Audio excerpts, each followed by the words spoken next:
Black Star Network is here. Hold no punches! I'm real revolutionary right now. Support this man, Black Media. He makes sure that our stories are told. Thank you for being the voice of Black America, Roland. Stay black. I love y'all. All momentum we have now, we have to keep this going. The video looks phenomenal. See, there's a difference between Black Star Network and Black-owned media and something like CNN. You can't be Black-owned media and be scared. It's time to be smart. Bring your eyeballs home. You dig?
Today is Tuesday, February 14, 2023. Coming up on Roland Martin Unfiltered, streaming live on the Black Star Network. A new bill in Indiana, if passed, would prevent people from actually recording law enforcement within 25 feet. We'll break down with this bill and what it means for citizens. Also, an unarmed Louisiana man was shot and killed by police officers after a neighbor made a loud music complaint. We will speak with the family's attorney about this story. Also, there have been more than 70 mass shootings in 2023 already. The latest at Michigan State University, where 8 people were shot. 3 actually have died. The gunman killed himself.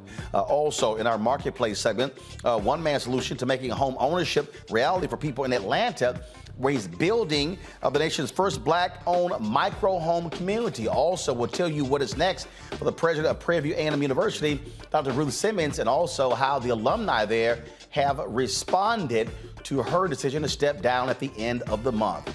Folks, it's time to bring the funk on Roland Martin Unfiltered on the Black Star Network. Let's go. Whatever the miss, he's on it.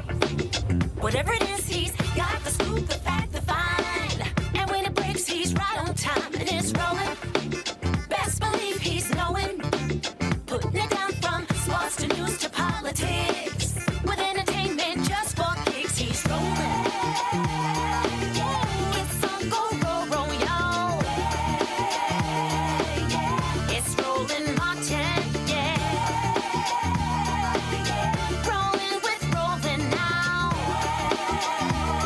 He's funky, he's fresh, he's real, the best, you know he's Roland Martin now.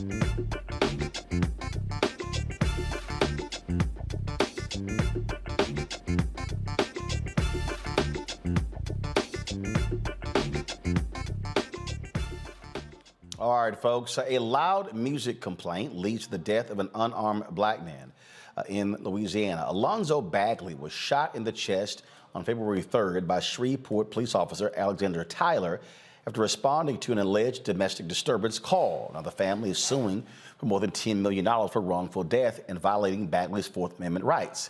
The family is waiting for the release of the body cam footage to show exactly what happened. Joining us now is Ron Haley. He is the attorney for the Bagley family. Ron, welcome to Roland Martin Unfiltered.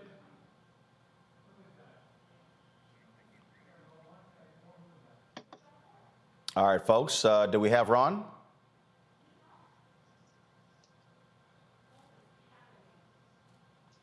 All right, so okay, so having some connection issues, so we'll actually come back to Ron on that particular story there, folks. Let me also I'll start with this. We told you last week the president of Prairie View A&M University, Dr. Ruth Simmons, she actually announced that she was stepping down from her post because she felt that she was not being allowed to make all decisions as president of the university from the Texas A&M system. Well, today, Rice University announced that beginning in April, Dr. Simmons will be coming aboard as a fellow of the university. This is, give me one second, I'm going to go ahead and pull this up, folks, so you can check it out. And remember when we talked about her particular letter, she was very specific in how critical she was of this decision by the folks with the Texas A&M University system.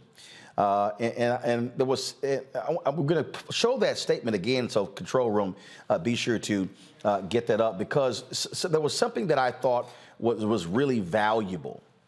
It was really valuable about what she did and what she set up there, because one of the things that she really called on is for the alumni to become more aggressive in demanding change of, again, the A&M University system. This here is the statement that was sent out today by Rice University announcing her decision from the office of the president. That says, I'm pleased to announce that Ruth Simmons, the president of Prairie View University, also president emerita of both Brown University and Smith College, has agreed to join Rice University starting April 1st as the president's distinguished fellow. President Simmons will work with a variety of programs across campus and will advise the president's office on various matters. She, again, is one of the nation's leading educators, and Rice University, located there in Houston, certainly is happy to have her. Now, when we talk about, again, her leaving, the president of Prairie View A&M University, the Prairie View A&M Alumni Association, they were not happy at all with the decision that she would be leaving. They were really, frankly, upset with the A&M system. In fact, last night, they had a meeting of the Alumni Association where they actually talked about that. This was actually the statement that went out from Mark Falls, who is the president of the Alumni Association.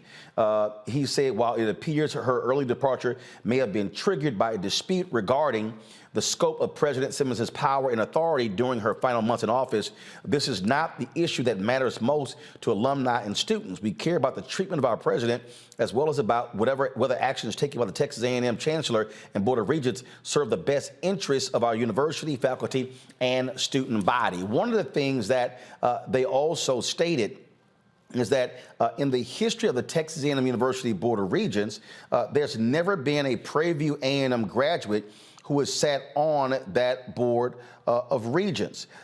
This is, again, what the statement also said. We remain hopeful that the rumors are unfounded. The Chancellor and the Board of Regents understand why these types of programs offerings are important for students enrolled in the historically black land-grant university founded on the grounds of a foreign plantation. Now, remember, the governor of Texas, Greg Abbott, he's also talked about getting rid of DEI programs.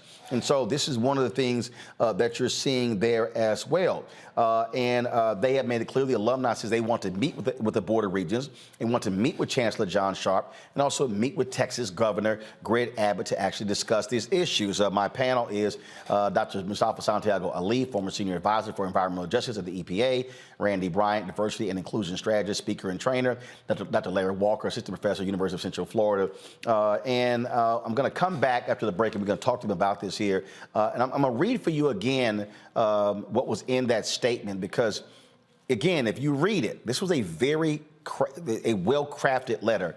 And Dr. Simmons is calling on these black graduates of Prairie View A&M to stand up and fight for the university and not be treated as if this is the antebellum South and as if they're somehow second class to the Texas A&M University system. And so we're going to do that when we come back.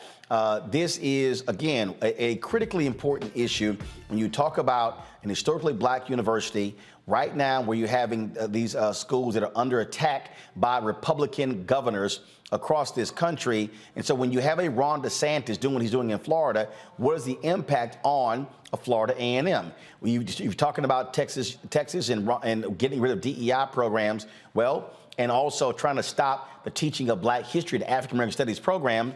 How does that impact HBCUs, state HBCUs like Prairie View A&M University and Texas Southern University?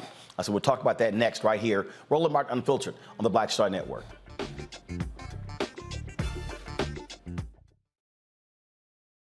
Next on Get Wealthy with me, Deborah Owens, America's Wealth Coach. Listen to this. Women of color are starting 90% of the businesses in this country. That's the good news. The bad news, as a rule, we're not making nearly as much as everyone else. But joining us on the next Get Wealthy episode is Betty Hines. She's a business strategist, and she's showing women how to elevate other women. I don't like to say this openly, but we're getting better at it. Women struggle with collaborating with each other.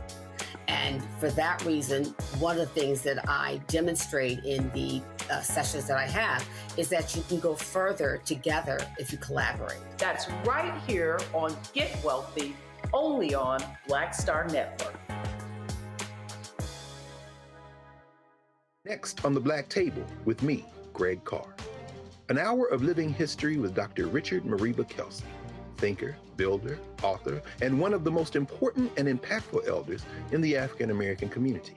He reflects on his full and rich life and shares his incomparable wisdom about our past, present, and future. African genius is saying that my uncle was a genius, my brother was a genius, my neighbor was a genius. I think we ought to drill that in ourselves and move ahead rather than believing that I got it. That's next on the Black Table, here on the Black Star Network. Yo, it's your man Dion Cole from Blackish, and you're watching Roland Martin Unfiltered. Stay woke.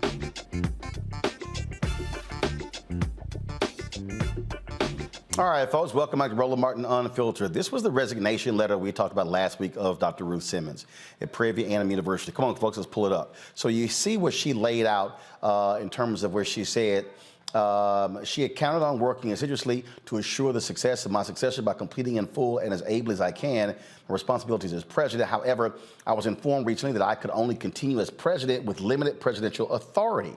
My immediate response was that I could not and would not agree to being president in name only. Keep going, please. And then, of course, now again, folks, y'all still haven't corrected this graphic, folks. It was, she said, no enduring good can arise from the subservience to low standards. But I want you to go to the next page, please, because this is the most important thing, where she says there, point blank, I will continue to speak out for high standards and just decisions on behalf of the university and other HBCUs. I will support the efforts of faculty, staff, and students who seek the best for themselves and the university. This is the key. We must not be held hostage to how pull it back up, folks. Okay, again, we must not be held hostage. This is a key period here, where she says again. It's the last paragraph. Go to it, please. We must not be held hostage to how others choose to see us or treat us, but instead continue to chart our own path, demonstrating the pride, commitment, and integrity that defines us. Randy, I want to start with you. That is Dr. Simmons talking specifically to African Americans, saying we must be looking out for the best interests of black folks, being a part of a university system that is led largely by white folks. Right. Enrollment at HBCUs has significantly risen in the last 8 years. I mean, it's been a steady increase, but if Donald Trump did nothing else, he made people want to seek HBCUs. And the increase has not only been with Black students, it's also been with non-Black students. About 20% of people attending HBCUs now, the increase is with non-Black students. So of course, we're seeing even in Congress that they're bringing this issue up because it's an issue for others when we are now growing. And I believe what we're seeing right now is an attack on our HBCUs and those who lead them to lose any sort of power and to be taken over. I don't think that we can, go ahead. I'm sorry. Mustafa, what you see here, again, when you look at this particular letter, when you look at how she crafted the letter, Dr. Simmons is really calling on PV alumni and students to say, this is your school. And as we're now dealing with these attacks by Republicans against diversity efforts, this is really her also saying we can't allow these folks to diminish African Americans, to diminish African American studies, to diminish Black history in their quest to appeal to white conservative voters. Yeah, you know, it really is about making sure that we are owning and honoring our power in this moment, especially in relationship to our HBCUs. My dad used to have a quote. He used to say, don't tell me you love me, but show me you love me. And through that showing me that you love me in relationship to HBCUs, it is about understanding these dynamics that are going on, that if we are not fully engaged, if we take one step backwards, then folks will continue to erode our institutions, the leadership at our institutions. And we see it, it's very reminiscent of an apartheid-esque sort of set of actions that are going on across the country, whether they're in Florida and Texas or a couple of other states, where they continue to try and weaken our education and take power away from folks. So this is a moment for us to own our own and to make sure that we are supporting, but we are also pushing back against these injustices that these governments are moving forward on. And what this also is, Randy, this is a call to arms, if you will. Yes. Because if folks do not respond righteously, then frankly, these leaders in Texas, these Republicans in Texas, these white Republicans in Texas are going to have the view we can do whatever we want to do. Absolutely. This is a call to everybody. Whether you attended an HBCU or not, you must value what HBCUs have been for our community. And it is a call for all of us to respond and protect our institutions because they are at attack. They absolutely are. And so, again, we're seeing what is happening. And so, again, Dr. Simmons, her last day was going to be February 28th at Prairie View, and she starts April 1st, again, there at Rice University. All right, let's go to our lead story. We were telling you about the story out of Louisiana where a black man, okay, we're still having connection issues with him? All right, so fine. Let me know, folks, when we actually have our guests on that particular story so we know, so we can have the audio of that. Folks, some breaking news from the Department of Justice. 4 Florida men have been arrested in a plot to kill the Haitian president, but the grand jury also has returned an indictment against 11 people. This came down just about 30 minutes ago from the Department of Justice. And let me go ahead and see if I can pull this up for you. This is an email from the DOJ saying that this morning, U.S. federal law enforcement arrested 2 U.S. citizens. You should have it right now. Pull it up, please. Go to my iPad. They arrested 2 U.S. citizens and a legal permanent resident living in South Florida and 1 U.S. citizen living in Tampa with regard to their participation in the July 7, 2021 assassination of President Jovenel Moise of Haiti. Following the arrest, a South Florida grand jury returned a 3rd superseding indictment charging these 4 individuals, along with 7 others previously arrested and charged in the United States for their alleged roles in the plot. The 4 men arrested in Florida are Arcangel Patel Ortiz, a Colombian national, and a U.S. permanent resident of Miami, also a Venezuelan American, and then also 2 other individuals. They made their initial federal court appearances today at 2 p.m. This is a statement from Attorney General Merrick Garland. Today, individuals who we allege participated in the planning, financing, and orchestration of the assassination of Haitian President Jovenel Moise will face justice in an American courtroom. The court documents unsealed today outline an alleged plan by the defendants, some of whom were operating within the United States, to remove President Moise from office by either killing or kidnapping him in order to replace him with a candidate who would serve their political goals and financial interests. The Justice Department will not tolerate individuals plotting violent attacks from U.S. soil that undermine the role of law abroad. That is when Mustafa is a huge deal there. We remember what took place when he was assassinated, where all of his guards, he was the only person, him and his wife were the only people who were injured. He was killed. His wife was also injured. But all the people who were protecting him, nobody else was injured. It was clearly there was an inside job going on there, and these indictments indicate that. As they often say, the fix is in. When you take a look at how this is actually played out, there on the ground in Haiti, it makes you remember the destabilization that has been a part of governments and others in trying to, manipulate what goes on in Haiti. And it's interesting also that we're getting these facts, but you got to really peel back the layers of the onion, if you will, because to have this type of thing go on takes significant resources and coordination at a number of different levels. So it'll be interesting to see, who actually additionally played a role. What were the finances that they invested into this to, take the life of the president? Randy, this is what the DOJ says here. According to court documents from at least February 2021 to July 2021, South Florida served as a central location for planning and financing the plot to oust President Moise from power and replacing him with someone who would serve the co-conspirators' political goals and financial interests. It says here these individuals, Ortiz and Intriago, principals of Counter-Terrorist Unit Federal Academy and Counter-Terrorist Unit Security. Another gentleman with Worldwide Capital Lending Group, both South Florida companies. According to charging documents, Bergman, who lived in Tampa, had ties to Sanan, a dual Haitian-American citizen who held political aspirations in Haiti. I mean, this is just stunning, this brazen attack that took place that was planned and plotted here in the United States and then carried out there in Haiti, where he was heavily guarded at his home. Right. I mean, I remember when it happened, and it was very clear that it had to be an inside job. The fact that, they were killed and nobody else was injured, just as you said.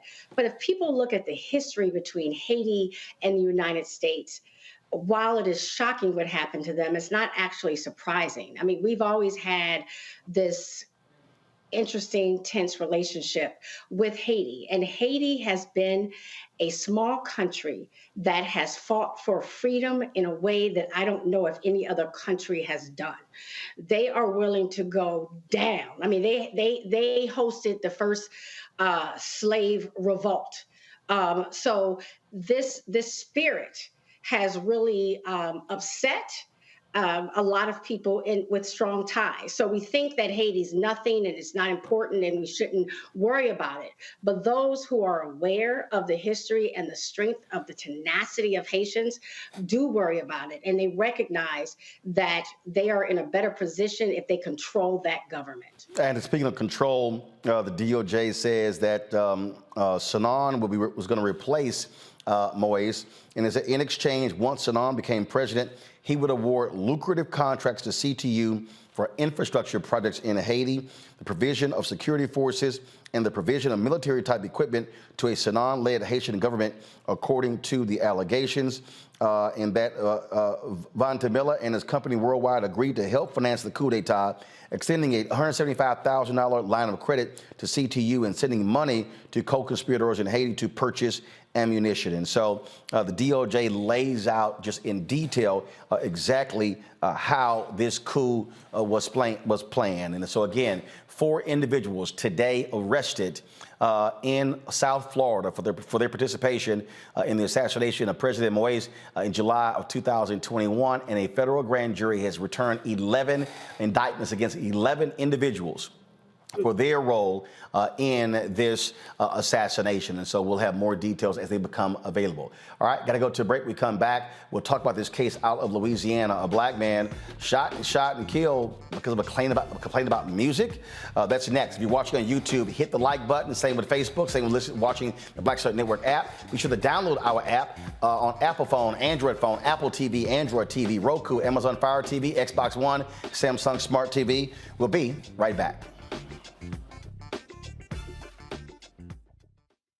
When you talk about blackness and what happens in black culture, we're about covering these things that matter to us, speaking to our issues and concerns. This is a genuine people-powered movement. There's a lot of stuff that we're not getting. You get it, and you spread the word. We wish to plead our own cause. Too long have others spoken for us. We cannot tell our own story if we can't pay for it. This is about covering us. Invest in black-owned media. Your dollars matter. We don't have to keep asking them to cover our stuff. So please support us in what we do, folks. We want to hit 2,000 people, $50 this month, raise $100,000. We're behind $100,000, so we want to hit that. Y'all money makes this possible. Checks and money orders go to P.O. Box 57196, Washington, D.C. 20037-0196. The Cash App is $RM Unfiltered. PayPal is R Martin Unfiltered. Venmo is RM Unfiltered. Zelle is Roland at RolandSMartin.com. Hatred on the streets, a horrific scene, a white nationalist rally that descended into deadly violence. White people are losing their damn minds. As an angry pro-Trump mob storms the U.S. Capitol, we've seen shooting. We're about to see the rise of what I call white minority resistance. We have seen white folks in this country who simply cannot tolerate black folks voting. I think what we're seeing is the inevitable result of violent denial. This is part of American history. Every time that people of color have made progress, whether real or symbolic, there has been what Carol Anderson at Emory University calls white rage as a backlash. This is the rise of the Proud Boys and the Boogaloo Boys. America, there's going to be more of this. Here's all the Proud Boys, guys. This country is getting increasingly racist in its behaviors and its attitudes because of the fear of white people. The fear that they're taking our jobs, they're taking our resources, they're taking our women. This is white fear.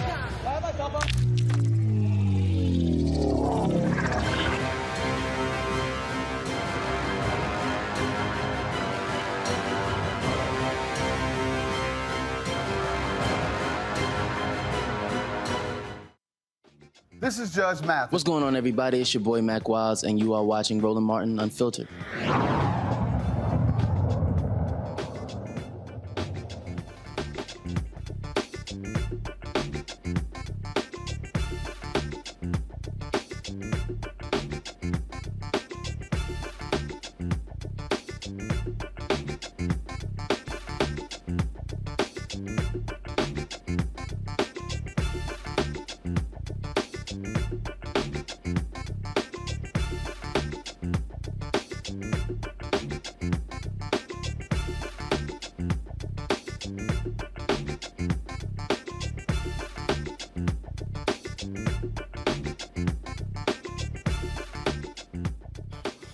Top of the show, we're telling you about the story out of Louisiana. Alonzo Bagley shot and killed by police officers after a call was made about a disturbance based upon loud music. Ron Haley is the family attorney. They're suing now for $10 million. Ron, glad to have you here on Roland Martin Unfiltered. So explain the circumstance. Alonzo, at his home, was it an apartment, was it a house, and then a call is made complaining about loud music?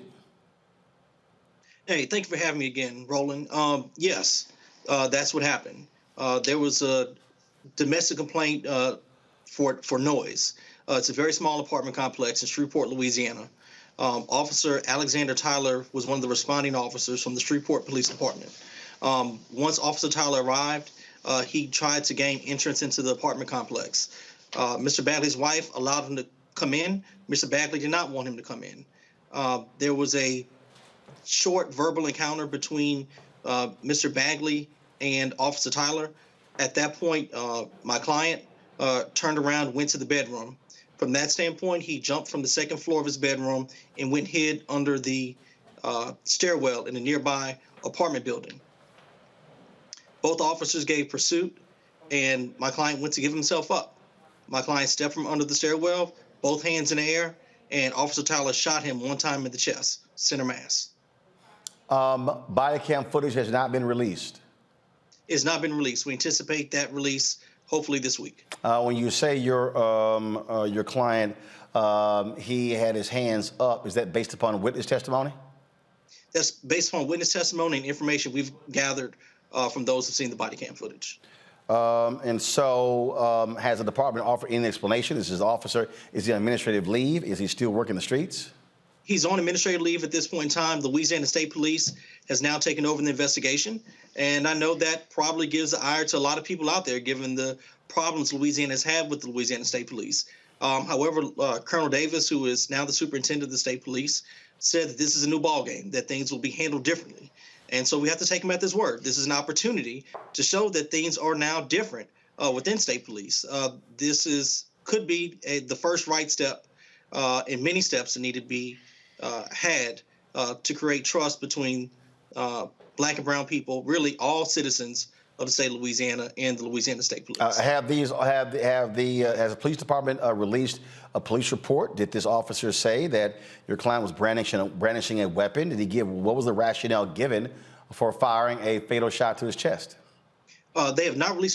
but what I can say, Roland, is that in the Louisiana State Police press conference, they were very emphatic in saying that Mr. Bagley was unarmed. Wow. Yeah, I mean, that body cam footage. Now, how many officers were on the scene? So how many different body cam footage is there? Was it only this particular officer, the one who fired the shot, or were there other officers who also were nearby? There are 2 officers on the scene. Wow. So again, officer comes to his apartment. Your client jumps out of a window to hide under a stairwell. Yeah, but yes, this was all about a noise complaint? Yes, but it's important for the country to know that my client has had prior history with the Shreveport Police Department. He has successfully sued them for an excessive force case, a case that was brought forth in 2018 that he recently settled in 2021. I don't believe this is necessary retaliation. However, because this officer was not on the force at the time. However, this definitely plays into my client's mindset as to he wants to flee from the police when he has an encounter. And, you know, the conversation that needs to be had is that when you have other bad encounters with the police, it causes the next encounter not to be that good. It causes a different reaction for somebody who does not have history with the police. And this is right on the doorsteps of the Tyree Nichols video coming out. This 2 weeks later after Tyree Nichols, we have an unarmed Black man killed by law enforcement in Louisiana. Wow, that is certainly, again, shocking and stunning. And so you've already filed a lawsuit on behalf of the family against the city. We have. We named the officer individually. Listen, we plan to be aggressive with this litigation and not leave any stone unturned. With the information that we had at the time, we felt extremely confident in moving forward against that officer. Once the state police reports are released, hopefully by this week, we definitely will add the city of Shreveport, the Shreveport Police Department, to that lawsuit for the vicarious liability on behalf of their officer, Alexander Tyler. Wow. Ron Haley, we really appreciate it. Thanks a lot. Thank you, Roland. Talk to you soon. I'm going to bring in my panel here, Mustafa, Randy, and Larry Walker. Larry, I'll start with you. I mean, my goodness, again, a noise complaint leads to the fatal shooting of another Black man at the hands of police. Roland, these stories are not even weekly, they're daily. And, you know, as you know, in terms of what we just heard in the last few minutes, is this reckless behavior. And Black people can't listen to music. We can't sit and bird watch. We can't sit on our couch. We certainly can't drive cars. And we're continuously the victims of this kind of violence. And it's tiring. And it also, in terms of anxiety that it gives members of the Black community after these continuous murders.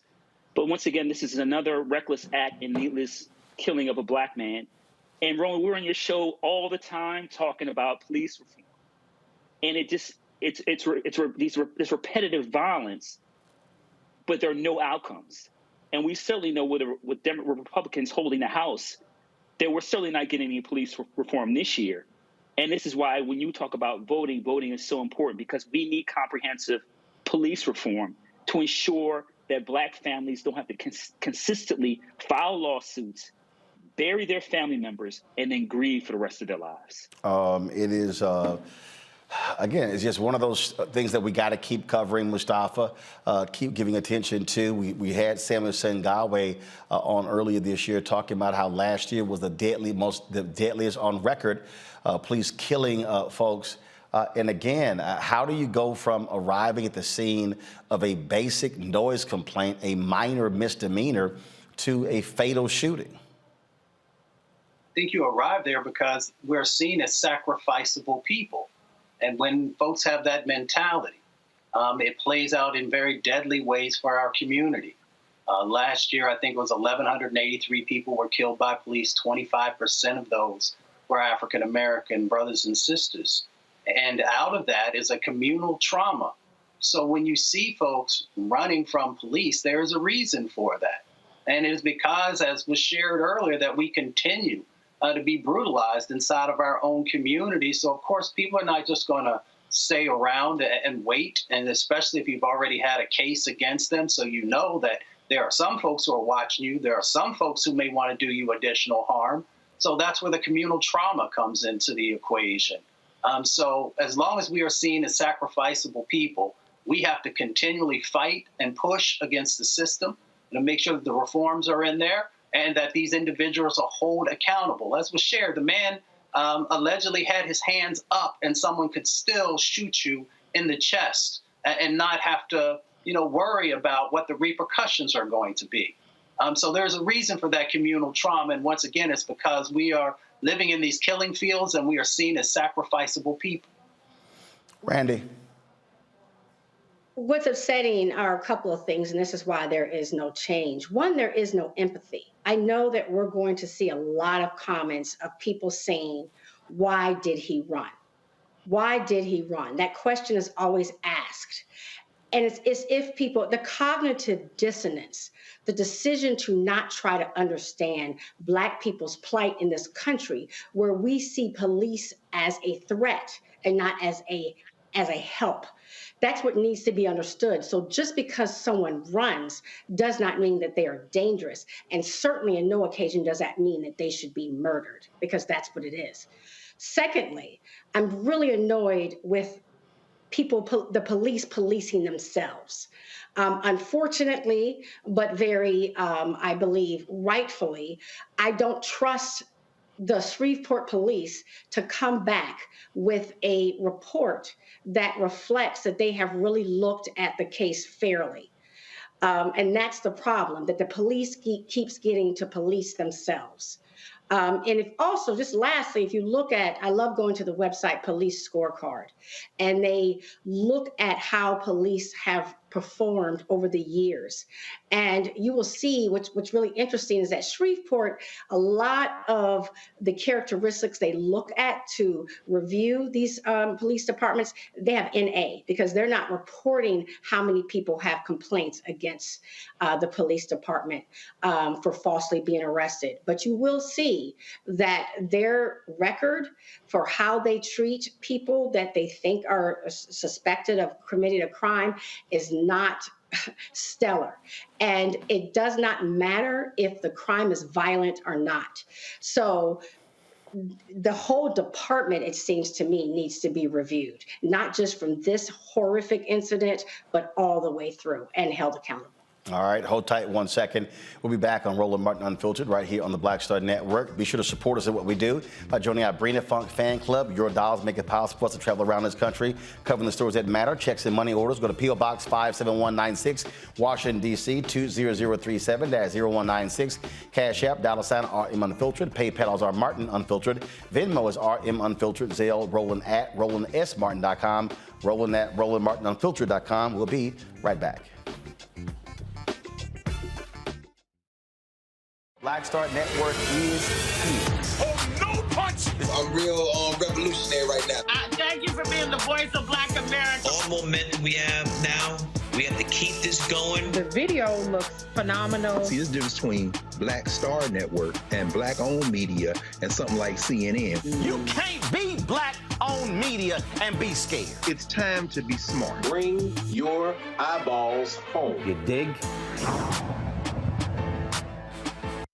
Most people think that these television shows that tell stories about who we are as black men, and then they paint these monolithic portraits of us. They think that they're being painted by white people. And I gotta tell you, there are a whole bunch of black folk that are the creators, the head writers, the directors of all of these shows, and that are still painting us as monoliths. The people don't really want to have this conversation. No, they don't.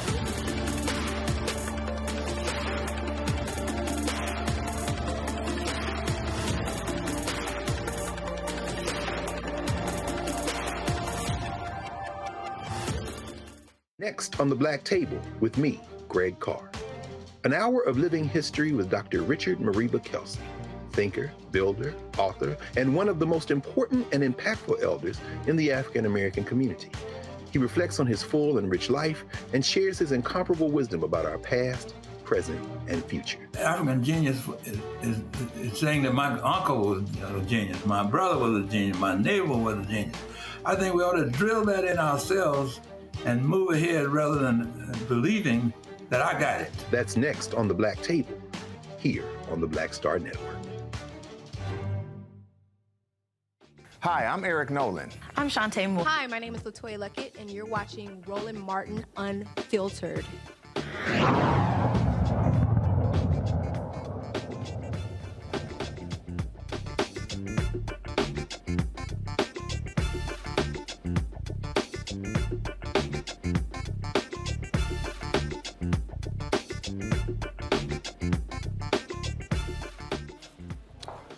All right, folks, we told you how the state legislatures across the country are trying to keep citizens from recording police interactions with residents in Indiana. The state representative, Wendy McNamara, has authored a bill that would make it a crime for a person to come within 25 feet of a police officer performing duties if the person is told by the officer to stop and move away.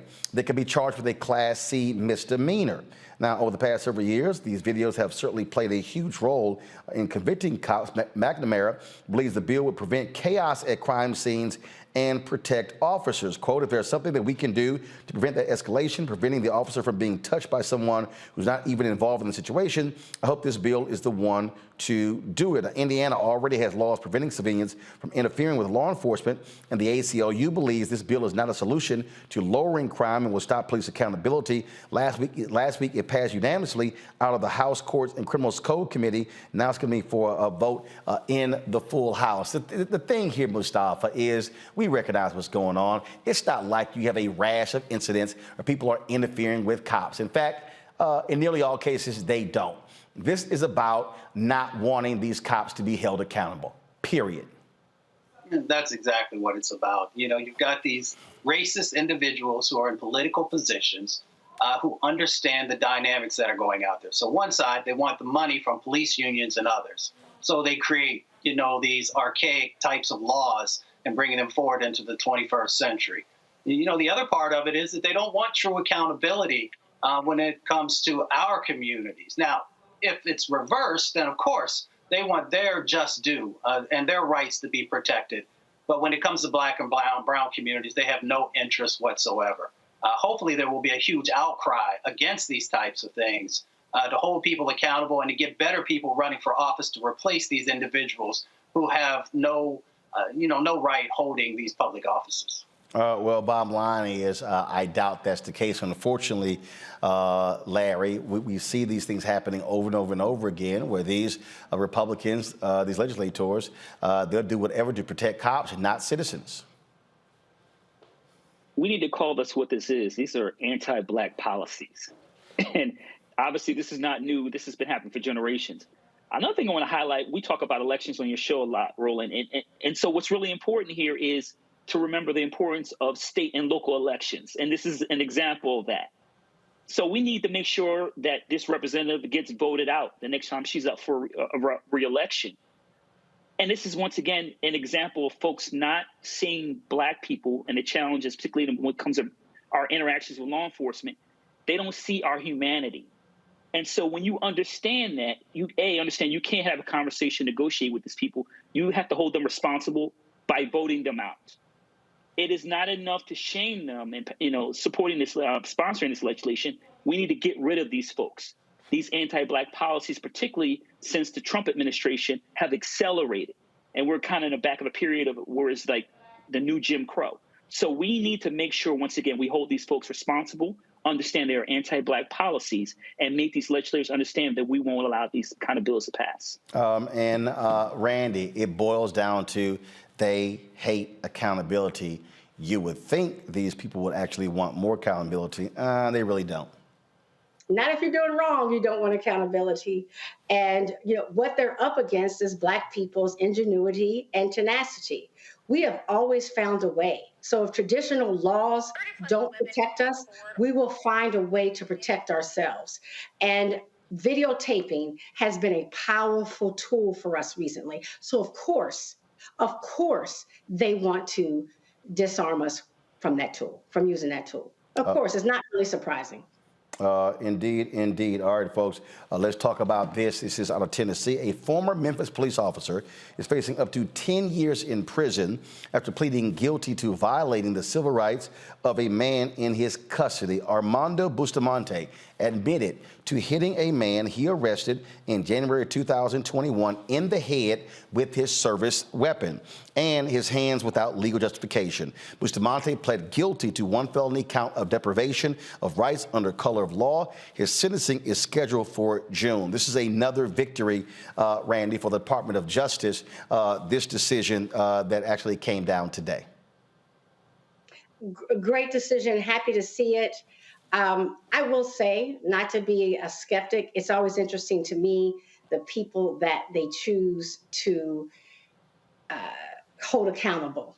Let me just say, the people that if they have to make an example and say, yes, we do hold our police force accountable, the people that they choose to do so is very interesting to me. I just think we should pay attention to that. Well, look, but the reality is this here, Larry, the Department of Justice under Kristen Clark, I mean, they've sent a lot of white corrections officers and wardens to prison as well. They are going after cops, and we have seen them get convictions. Black cops, white cops, Latino cops.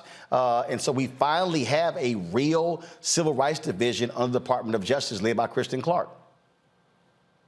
Progressive division making things happen. You're right, Kristen Clark, when obviously we saw that she was nominated and confirmed, how many of us in the Black community were excited because we know about her history in terms of work on these kind of civil rights issues. And you're right, DOJ is holding police officers, corrections officers, et cetera, they're holding them responsible. You got to hold these people accountable because these incidents we talk about on your show, Roland, they're happening every day. And they've happened for generations in the Black community. And it's good to see them take the necessary steps to ensure that American public know that the DOJ has the back of the Black community and won't allow these incidents to continue to happen. You have to hold people accountable and put them in jail. Mustafa, I have no idea why in the hell this White House is not making more noise about how aggressive the DOJ has been holding police and holding corrections people accountable. I mean, we cover this stuff constantly. These other media outlets, they don't, including Black media outlets. But I mean, it seems like every week this is happening. I don't know what the hell the communications people in the Biden White House are doing. I don't know either. Maybe it's being driven by, those folks who do some of the polling, and they find that this particular issue, especially when it is making sure that Black and brown folks are finally getting some justice, doesn't necessarily equate to more votes for them. That's one of the things maybe that is playing out there. I hope that that's not the case. I hope it's that they just haven't pulled their act together and figuring out ways to really, move this issue forward for the country to see that justice is happening, and justice is supposed to happen for everyone who's inside of this country. But again, they're wins, and so you should always be touting your wins, especially in an area where you're weak with Black voters. Your most important two constituencies, Black women and Black men. Folks in the Alabama family, they're suing the Walker County Sheriff's Office, claiming their loved one froze to death while in police custody. Anthony Tony Mitchell died in custody on January 27. The lawsuit claims multiple jail officials, including Sheriff Nick Smith, deprived Mitchell of his constitutional rights by leaving him in a restraint chair and placing him in the jail's walk-in freezer or similar frigid environment for hours. The family attorney says there are surveillance videos showing Mitchell naked in a concrete isolation cell for his 2-week stint in the jail. Internal surveillance shows what appears to be Mitchell limp with his head and feet dangling as uniformed personnel being carried into the loading area of the Walker County Jail. Now, the video contradicts an earlier statement from the Walker County Sheriff's Office claiming Mitchell was alert and conscious when he left the jail for transport to a local hospital. What the hell, Randy? A walk-in freezer?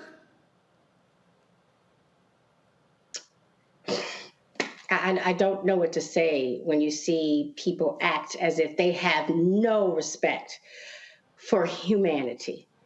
And it's something I talk about all the time when I'm talking about DEI. When you act a certain way towards one group, I promise you it bleeds. I promise you it bleeds. And that's why it matters to everyone the way that one group is being treated. Because this is not new. I mean, we hear people dying in jails and prisons all of the time from poor care because they're not even seen as humans by some people. So it's heartbreaking, but it's not something that is new. I mean, talk about absolutely barbaric. Mustafa, a walk-in freezer. That's where you place folks. I hope every single person involved here is indicted and convicted and sent to prison themselves. You know, power corrupts. You have these sheriffs in certain areas across our country that have huge amounts of power. And with that power becomes the ability to tell the truth or to lie. And we've talked about on this show before, you know, the huge amount of police officers who give, these statements that are not truthful. And in some instances are just straight out lies and things that have been changed. So when you follow this case, I actually talked to one of my uncles who's in law enforcement. And he reminded me that, you know, there are a number of law enforcement agencies across our country that need complete reform, that need to make sure that you're getting rid of these individuals who continue to do these barbaric and brutality types of sets of actions across our country. So we've got to make some really tough decisions about making sure that we are truly changing, how enforcement operates, where they are, what the accountability is, and what the oversight is. And if we're not willing to do that, as was shared earlier, this brutality will happen in all kinds of communities, you know, working class white communities, lower wealth communities, along with black and brown and indigenous communities. And this is why you've got to have real prosecution. Unfortunately, Larry, too many district attorneys and attorney generals don't want to do it in their cities and the states, so therefore it's left up to the feds. Yeah, and this is, you use the right term in terms of barbaric. The other thing to keep in mind is you can't reform this. Anyone involved in this murder, those individuals should be prosecuted and sent to jail. And you talked about this relationship between the district attorneys and police officers, the cozy relationship. You have to have checks and balances, because if you let this go, something like this will happen again. And I wouldn't be surprised if something similar has already happened and it was covered up in some other cases. But you have to hold these people responsible, or once again, citizens will become victims of this kind of brutality. Indeed. All right, folks, coming up next, we're going to talk about the city of Baltimore voting tomorrow on a contract that could very well be taken from a black-owned company in favor of a mainstream business. What's going on in Baltimore? We'll talk with the president of the Baltimore City Council next. Also, Nikki Haley, former governor of South Carolina, announced that she's running for president. Why is she dissing woke, but she wants to talk about Mother Emanuel and bringing down the Confederate flag? We're going to show you how she used to feel about that Confederate flag. You're watching Roland Martin Unfiltered on the Black Star Network.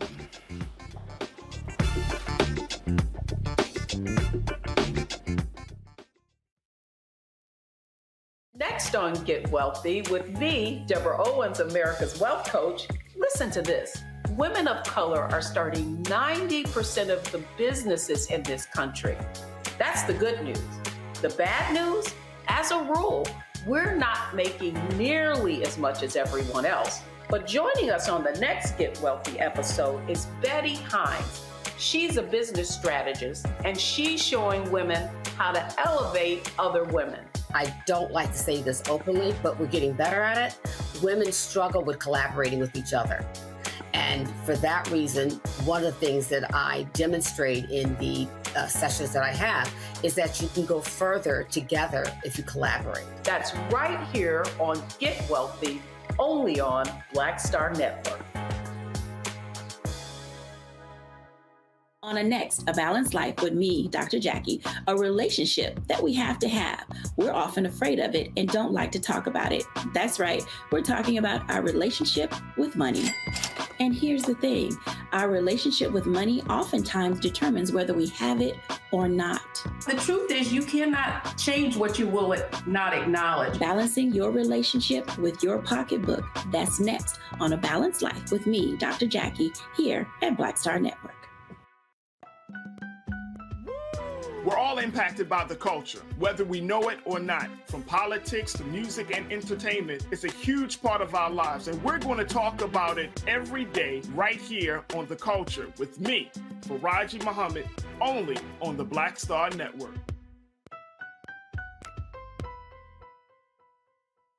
Hi, I'm Gavin Houston. Hi, I'm Carl Payne. Hey, what's up, y'all? It's your boy Jacob Lattimore, and you're now watching Roland Martin right now.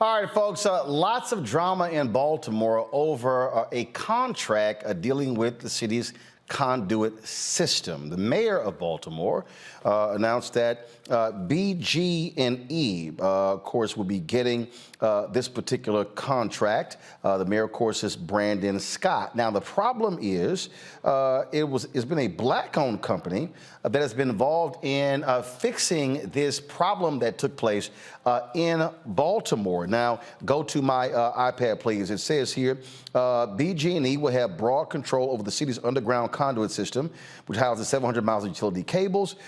In November, voters passed a charter amendment that bars the city from selling the system, which the mayor said is not happening.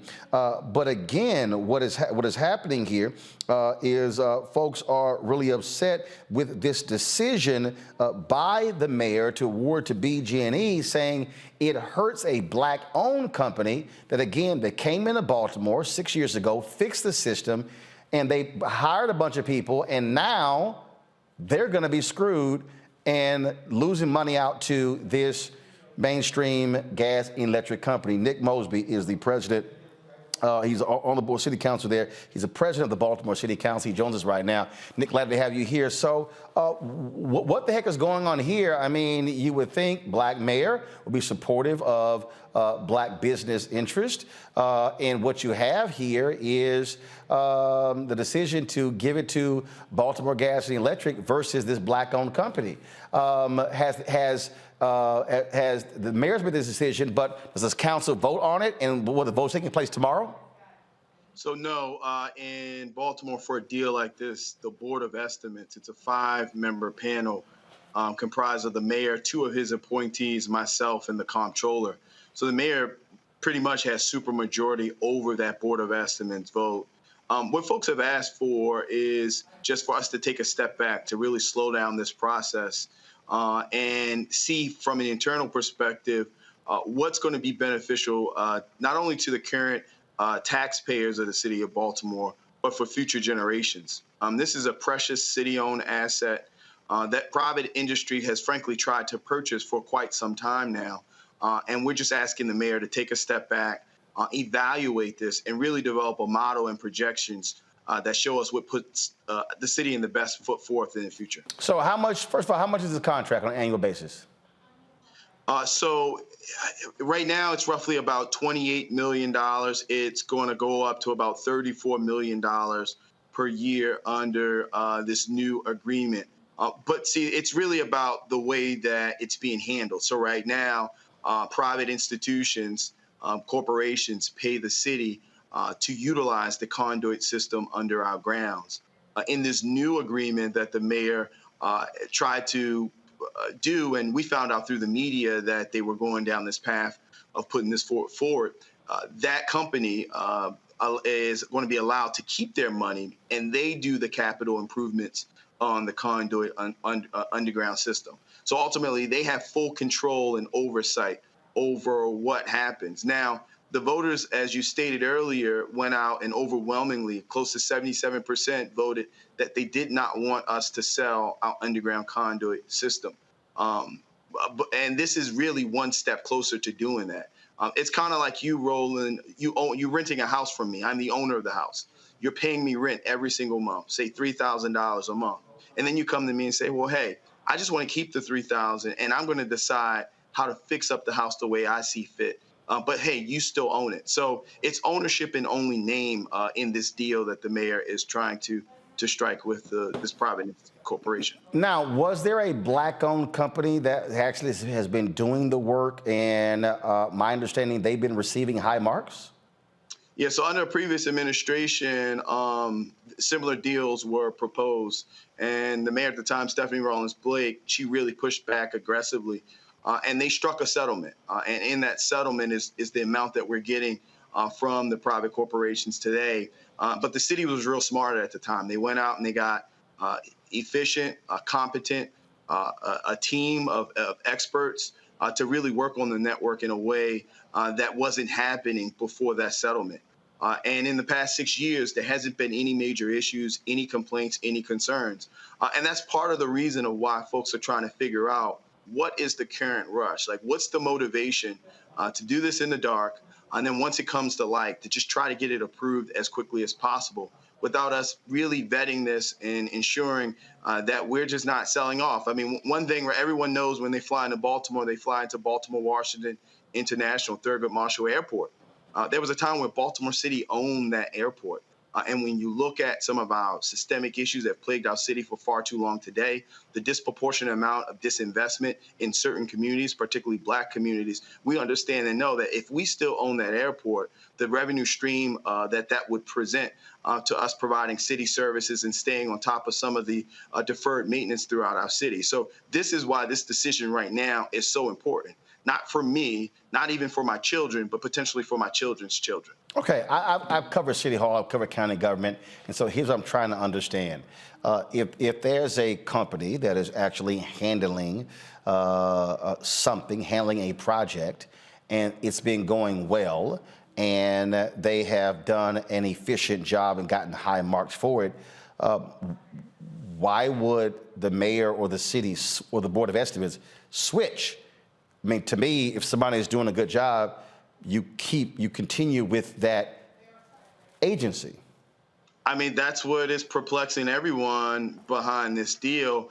And the key is, if you make that decision, what are you making it up the basis of? What projections, what concerns, what issues are you bringing to the table? And to date, we haven't seen one or any, by that matter, that kind of fits into this. But again, it's just the motivation. What is the concern? What is the rush? What is the lack of transparency that we see unfold on this particular deal? I think that is what many residents are concerned about. Frankly, as a city council president, that's what I'm concerned about.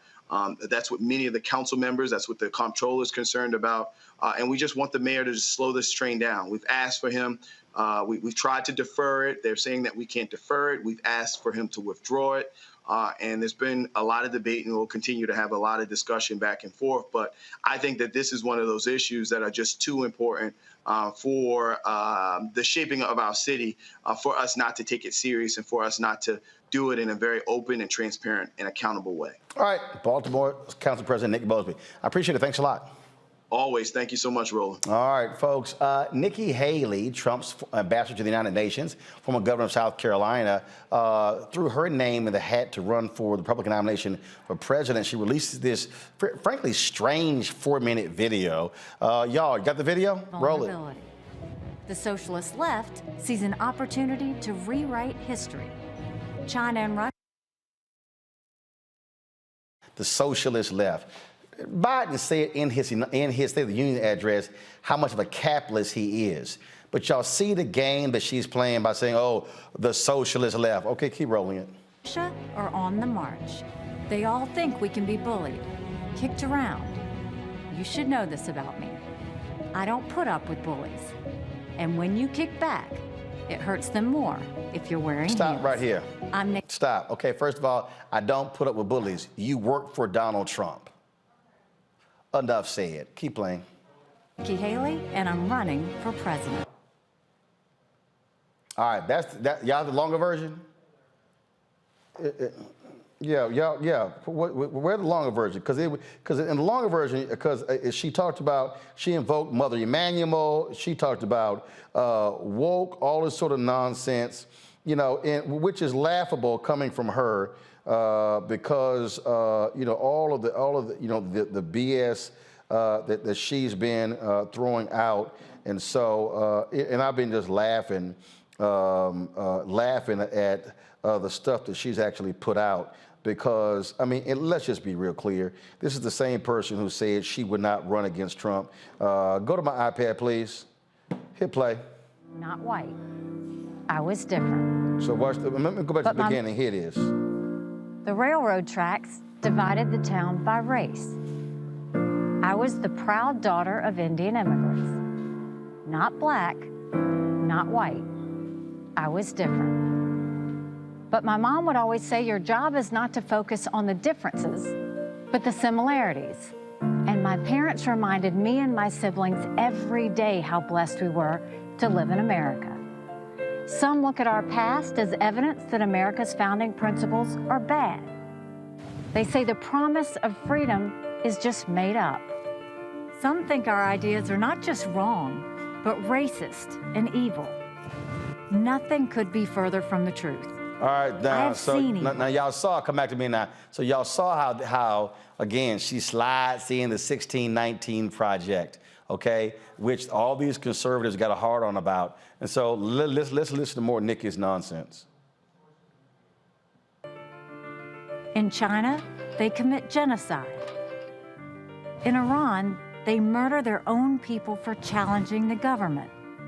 And when a woman tells you about watching soldiers throw her baby into a fire, it puts things in perspective.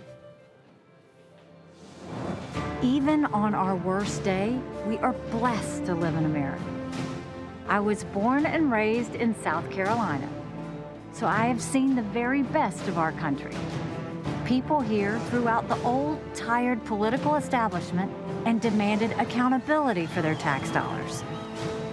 Industry reports called us the beast of the Southeast, which I loved. People came by the thousands for fresh starts. Moms and dads held their heads up high. Children learned that it was always a great day in South Carolina. It's a great day. It's a great day. A great day. A great day in South Carolina. We were strong. We were proud.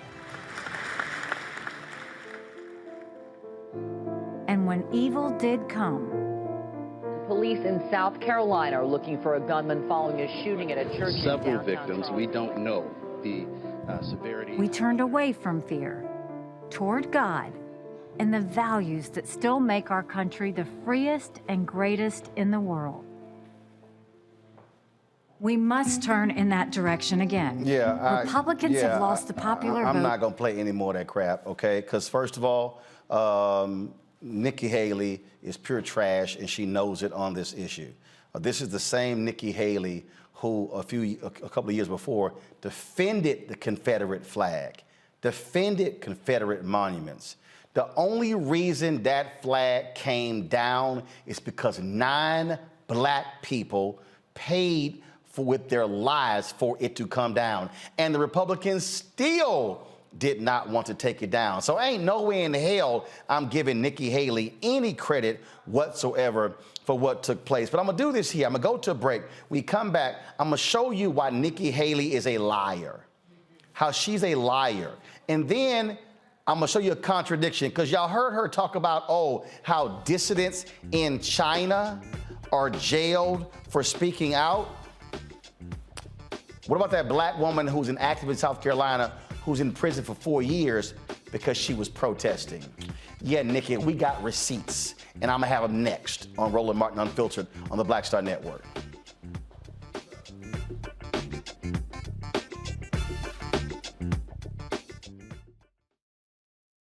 Pull up a chair, take your seat. The Black Table with me, Dr. Greg Carr, here on the Black Star Network. Every week, we'll take a deeper dive into the world we're living in. Join the conversation only on the Black Star Network. Hatred on the streets, a horrific scene, a white nationalist rally that descended into deadly violence. White people are losing their damn minds. As an angry pro-Trump mob storms the U.S. Capitol, we've seen shooting. We're about to see the rise of what I call white minority resistance. We have seen white folks in this country who simply cannot tolerate black folks voting. I think what we're seeing is the inevitable result of violent denial. This is part of American history. Every time that people of color have made progress, whether real or symbolic, there has been what Carol Anderson at Emory University calls white rage as a backlash. This is the rise of the Proud Boys and the Boogaloo Boys. America, there's going to be more of this. Here's all the Proud Boys, guys. This country is getting increasingly racist in its behaviors and its attitudes because of the fear of white people. The fear that they're taking our jobs, they're taking our resources, they're taking our women. This is white fear.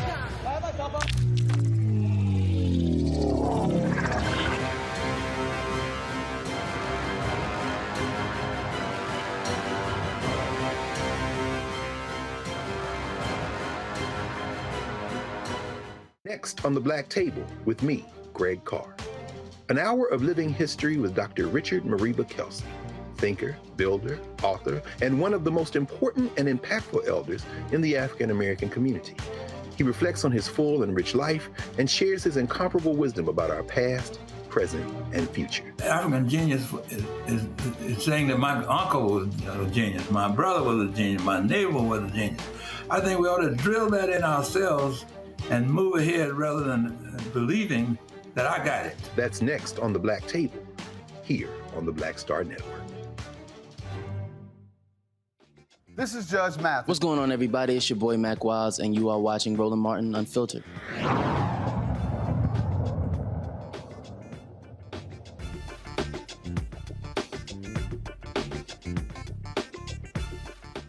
All right, folks, welcome back. So, play again. So, I just want y'all to understand what Nikki Haley is doing right here. This is her attacking those of us who properly have defined America as being founded on racist principles. It's just a fact. Watch this, listen. So I want you to listen to what she has to say again, and I want to unpack this so you can understand what's going on. Watch this. Just as evidence that America's founding principles are bad. They say the promise of freedom is just made up. Some think our ideas are not just wrong, but racist and evil. Nothing could be further from the truth. Okay, Nikki, let's just be real clear, because when you talk about how people feel, well, we actually got lots of evidence. First of all, ain't nobody black saying we don't understand freedom. In fact, Dr. King talked about how we're going to make America true to what it put on paper. Black folks understand we have been in a constant quest for freedom in this country somehow. And matter of fact, it was the work of black people that created the opportunities for your immigrant parents to be able to come to this country, Nikki. So you should put some respect on what black people have actually fought for. But it's interesting to listen to Nikki Haley talk about China and Iran, what they're doing. Remember this case right here? where this black woman who's pregnant, the judge in South Carolina upheld her going to prison for 4 years because they said that, oh, she was interfering with police. It was a racial justice protest, and Brittany Martin was out there. They said she breached the peace in a high and aggravated manner. Why? Because, oh, what? She was shouting at him? Is that what it was? That's the game they want to play? See, this is what we're dealing with, folks, here. We're dealing with somebody like a Nikki Haley who makes these sort of statements and these sort of cons. But we know exactly who Nikki Haley is. And we know she stands in support of this liar, Donald Trump. And we also know how she has defended him. And so people like her want to somehow act as if we can ignore what they've said and what they've done. Nah, but see, we got receipts here, and we're not going to play these games as folks like Nikki Haley again lie and lie and lie. But this is the same person. Remember who made her comments about, oh, Donald Trump has never knowingly lied to me. Girl, we know that man was the biggest liar ever in the Oval Office. We know that, but you defended him. You made excuses for him. In fact, here's Nikki Haley right here. Y'all remember this news conference? In 2024, will you support him? Yes. If he decides that he's going to run, would that preclude any sort of run that you would possibly make yourself? I would not run as President Trump ran. Nikki Haley. So we already know Nikki Haley is lying. Okay, now watch this, y'all. Listen to this here. Go back to my iPad. Watch this. Is set to announce her presidential run in mid-February. We need to go in a new direction. And can I be that leader? Yes, I think I can be that leader. I've never lost a race. I said that then. I still say that now. I'm not going to lose now, but stay tuned. Yeah, we're going to stay tuned, Nikki. We're going to also break down, again, how you have also, again, lied and how we can't even trust you. But do y'all remember this? Again, Nikki Haley trying to take credit for bringing the Confederate flag down, Mother Emanuel, they were killed by a white supremacist. Watch this. The United States have the right to secede from the Union. I think that they do. I mean, the Constitution says that. If it became an issue where the state of South Carolina needed to secede from the Union, would you support it? You know, I'm one of those people that doesn't think it's going to get to that point. And let me tell you why. While we are seeing all of this federal intrusion come into our states, the way I will handle it is I'm going to get a coalition of governors together that turns around. Let's take the healthcare situation, for example. I'm going to get a coalition of governors that turns around and goes to Washington and says, this is what you can do and this is what you can't do.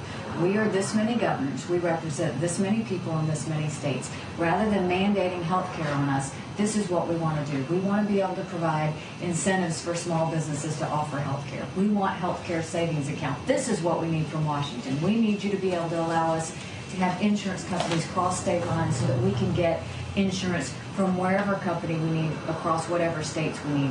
I believe that less thought and faith is being lost in Congress. And as that happens, they're going to look at our governors for good conservative policy.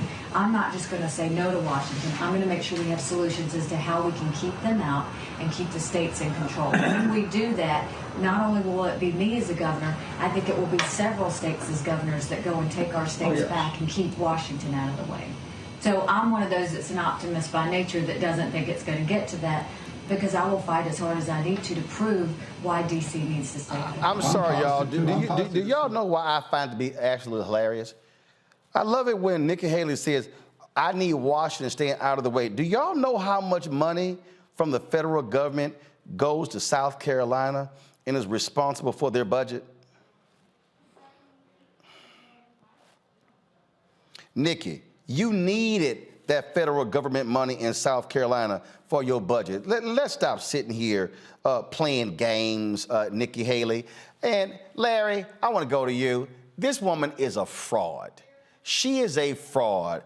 I am not going to give her any credit for that Confederate flag coming down in South Carolina, because the only reason it came down because 9 black people, including a state legislator, was shot and killed in his own church.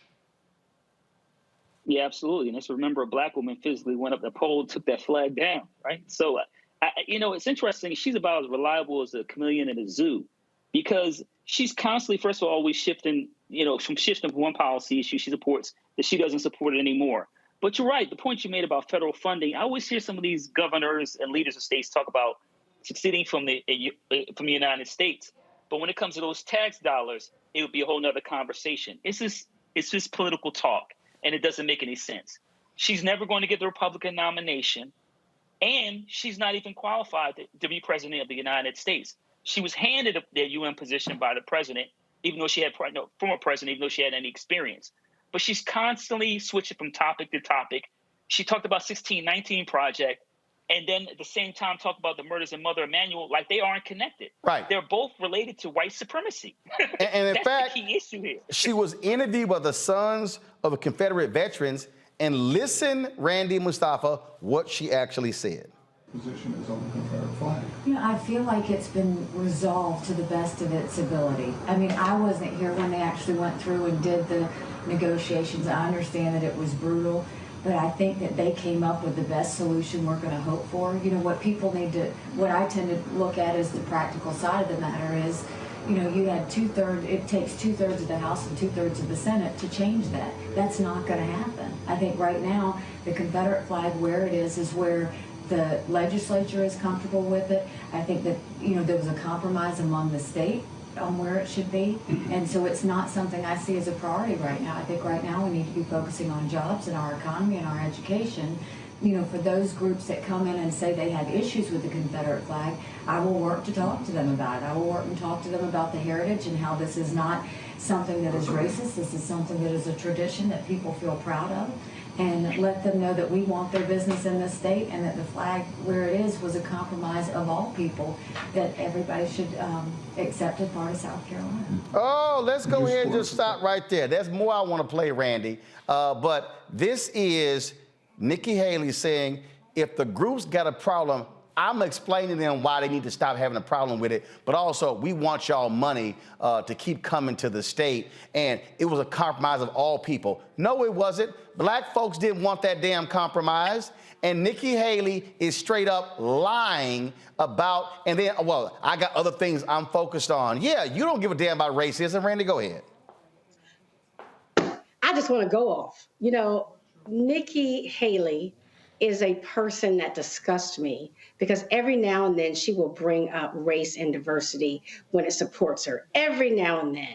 But her record supporting bigotry and laws that support bigotry is solid, if she can say nothing else. For her to say that she feels, about all Americans is a joke. Let's just say, for the fact that her name is Nimrata Ranhawa.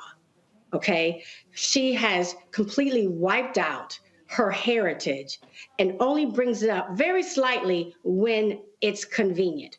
But for most of her life, she really tries for people to forget her heritage. So if she cannot even embrace her Indian heritage, both parents, I don't know why anybody would expect her to embrace who they are. She's a phony. She's a fake. From her name all the way to everything that comes out her mouth. And she is a fraud, Mustafa. That's exactly who she is. Well, as you always say, check the receipts. When you go back and look at when she was governor in South Carolina, if she truly cared about poor people, then she would not have vetoed the bills that she did around health care, around education, she slashed the budget for welfare, and also for the arts. So there are a number of things both on the state level where she failed the folks of South Carolina. And then when you look at what she did on the international level, some of the stuff is just inexcusable. Yes, you were working for the president, and yes, the president at that time had his own ways of looking at things, but you were the voice for the United States on the international scene. So when we pulled out of the Iran deal, when we pulled out of the climate change deal, you were literally, putting a crosshair on people in our country and across the planet. Indeed, indeed. Hold tight 1 second. Got to go to a break. We come back. We're going to talk about Tennessee State winning 2 Grammys last week. We'll be joined by their band director next, right here on Roland Martin Unfiltered on the Black Star Network.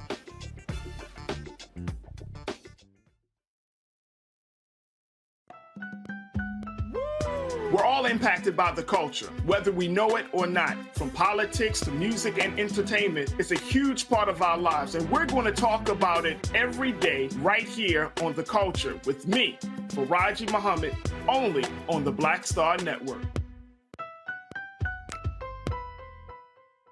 Next on Get Wealthy with me, Deborah Owens, America's Wealth Coach. Listen to this. Women of color are starting 90% of the businesses in this country. That's the good news. The bad news, as a rule, we're not making nearly as much as everyone else. But joining us on the next Get Wealthy episode is Betty Hines. She's a business strategist, and she's showing women how to elevate other women. I don't like to say this openly, but we're getting better at it. Women struggle with collaborating with each other. And for that reason, one of the things that I demonstrate in the sessions that I have is that you can go further together if you collaborate. That's right here on Get Wealthy, only on Black Star Network. I'm Deborah Owens, America's Wealth Coach, and my new show, Get Wealthy, focuses on the things that your financial advisor and bank isn't telling you, but you absolutely need to know. So watch Get Wealthy on the Black Star Network.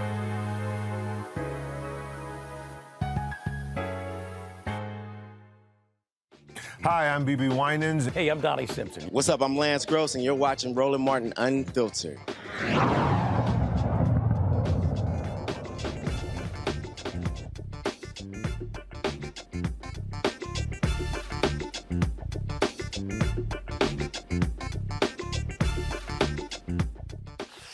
All right, folks, the folks at Tennessee State are still feeling good, becoming the first collegiate band to ever win a Grammy. In fact, they won 2. They're aristocrat of bands. The aristocrat of bands, of course, won 2 Grammys last week, the 65th annual Grammys.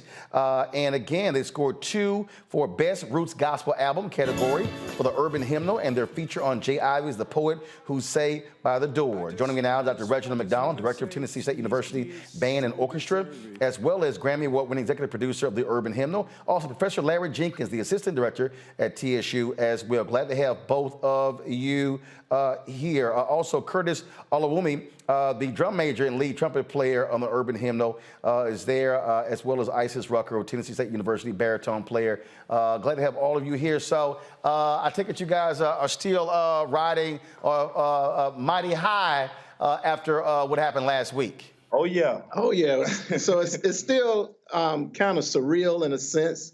I don't think it's really set in the accomplishment quite yet, because we still have some other things that we're striving to accomplish. And so we just kind of hit the ground running this week and started working on other things. But, it's one of those things that, words couldn't even properly convey how we feel. But we are excited. We are happy, but it's still surreal. So how did y'all get involved in the project? So getting involved in the project really started with an artist in residency program with a good friend of mine now, Sir the Baptist, and that turned into us, creating an album or coming up with the idea to create an album as a result of the program. And next thing you know, we started to take it, higher and higher. The features were amazing. The people who came in and donated their talent were just simply incredible. And then the students were excited about it, and we just got on this train to, do something that was never done before. And, the product was the Urban Hymnal, and it's just been an amazing, beautiful ride ever since. And then, of course, it expanded to other people. Pastor Jamal Bryant was involved in this as well, and it sort of kept growing and growing, and then his thing just took a life of his own. Yes, it did. It did. And though everyone who, donated their time and their efforts to this project is so appreciated, because they didn't have to. Right. They stepped in and wanted to, give back to our university, give back to our students, and as well make history. And, just watching them, seeing Curtis and the rest of the students really jump in and tap into this project was, just it's incredible. In a sense, it kind of became a labor of love with the number of artists that were presented on this album and how everything came together. And also, it was a learning lesson for our students with regards to making things work, having a vision, cultivating that vision, and working towards that vision and not allowing anything to deter you along the way. And of course, as you hit the countdown, we shared the video. Y'all pull it up. Of course, y'all had watch parties as well. And when that announcement was made, it sort of reminded me of March Madness Selection Sunday. Roll it, folks. Yes.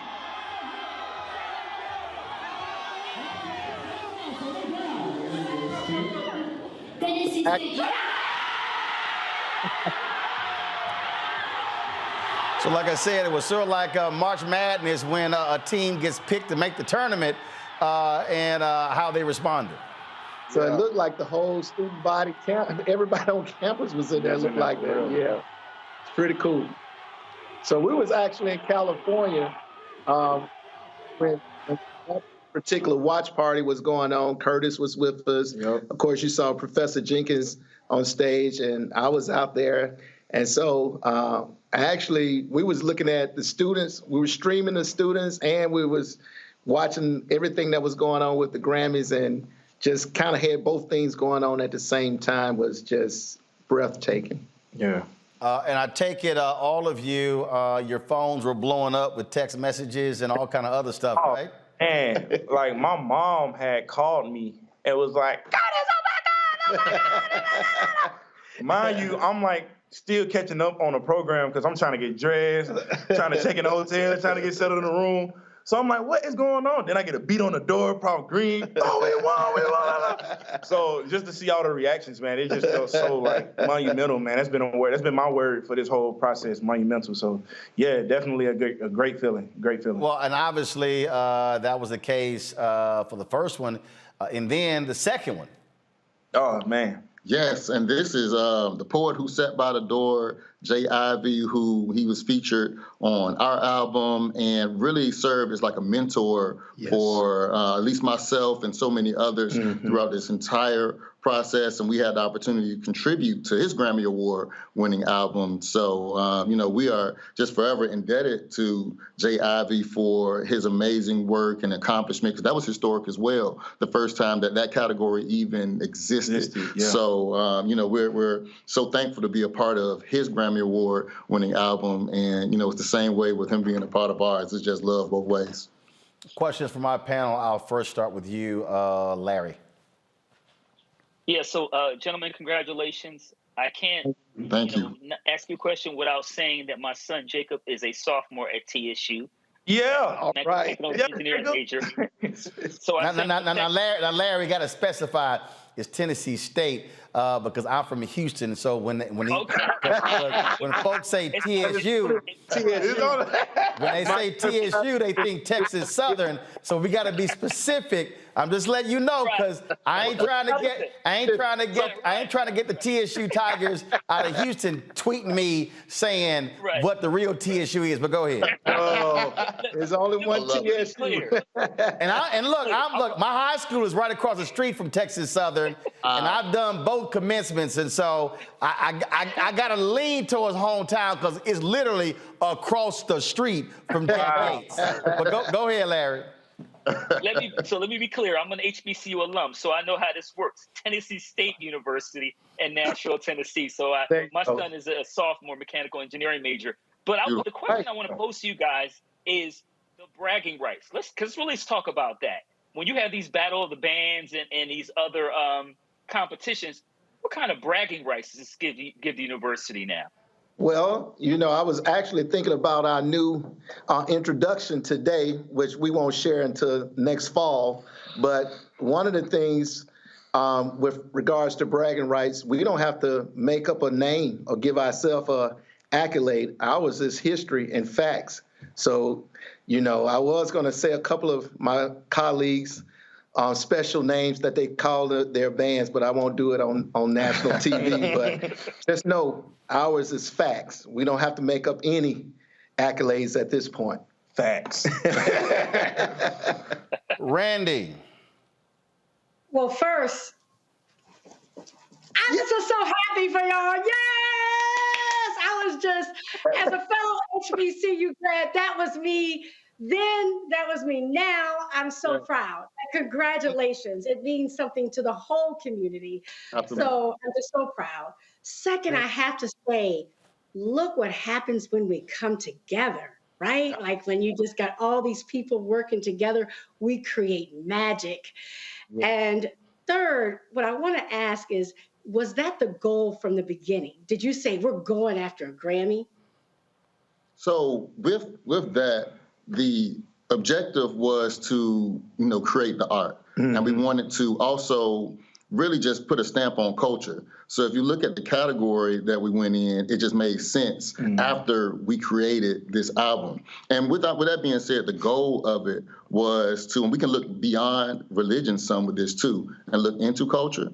The goal was to preserve and also even bring some of our hymns and some of our traditional things to, the contemporary at the same time while keeping our roots aligned with the original. So that's why this album, yes, it's a roots album, but you catch so much nuance from the beginning to this point. And when we got to that point where it was time to submit, we knew that it was something that, we should do in regards to history and something that we wanted to give it a shot for because we were that proud of the product and wanted to go even further with it. So it was not necessarily just the goal, but it was something that as we did this, we said we have to go for this, for the culture, for our history, for those roots. And just to add a little bit more to that, in this particular category, our sister institution, less than a mile from us, Fisk University, the Fisk Jubilee Singers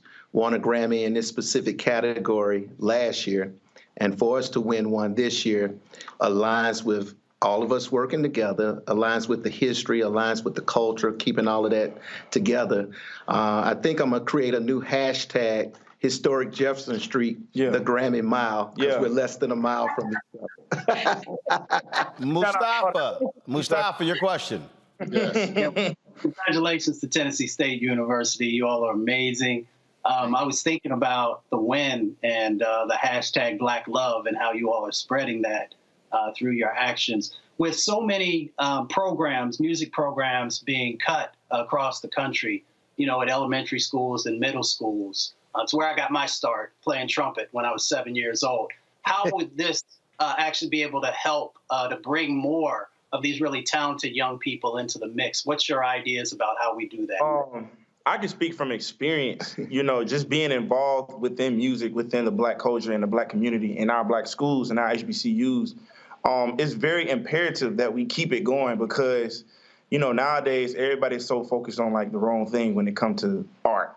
And, they just want the recognition and not be able to trust the process. So you see the video playing, this is what we do. You know what I'm saying? This is what we do. We go to practice, we work hard, we have fun, we put on a show, and we perform, and it's very important that we keep the music alive, especially within the younger generation. Myself, I try my best whenever I go back home, go to all high schools, middle schools, elementary schools, and I just be like, hey, yo, if you don't play and march in college, just keep playing your instrument. Mm-hmm. You never know what opportunity or what door is going to open up. Who might hear you or who might see you like, yo, I need that person playing that horn. So it's very, very important, that we keep the music alive, man. So support art, support music, support creativity, and support us. Absolutely. I want a little bit of a step further. I got about 20 seconds. Go. Okay. So with regards to having music in our schools, this album should open up minds with regards to there's more than one way to teach our kids and still be able to allow them to flourish and grow. Yes. Yeah. You don't always have to follow Western European models of what music is. Indeed. Gentlemen, congratulations to you, the band, and the university as well, Tennessee State University. Again, congrats on these 2 Grammys. Good luck. Appreciate y'all. I appreciate it. Thanks a lot. All right, folks, got to go to break. We come back. Unfortunately, another university, Michigan State University, are dealing with sadness as 3 of their students shot and killed by a gunman last night. That is next on Roland Martin Unfiltered on the Black Star Network. Most people think that these television shows that tell stories about who we are as black men, and then they paint these monolithic portraits of us. They think that they're being painted by white people. And I gotta tell you, there are a whole bunch of black folk that are the creators, the head writers, the directors of all of these shows, and that are still painting us as monoliths. The people don't really want to have this conversation. No, they don't.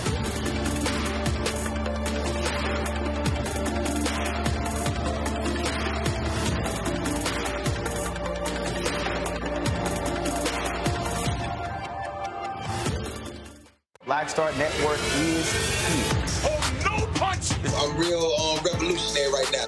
Thank you for being the voice of Black America. All momentum we have now, we have to keep this going. The video looks phenomenal. See, this difference between Black Star Network and black-owned media and something like CNN. You can't be black-owned media and be scared. It's time to be smart. Bring your eyeballs home. You dig?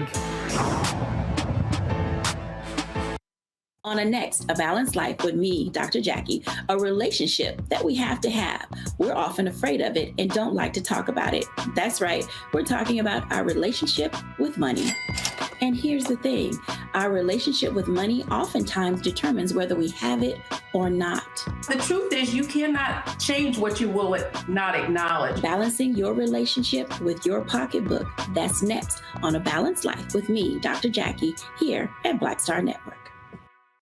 Hey, I'm Donnie Simpson. Hi, I'm Eric Nolan. I'm Shantae Moore. Hi, my name is LaToya Luckett, and you're watching Roland Martin Unfiltered.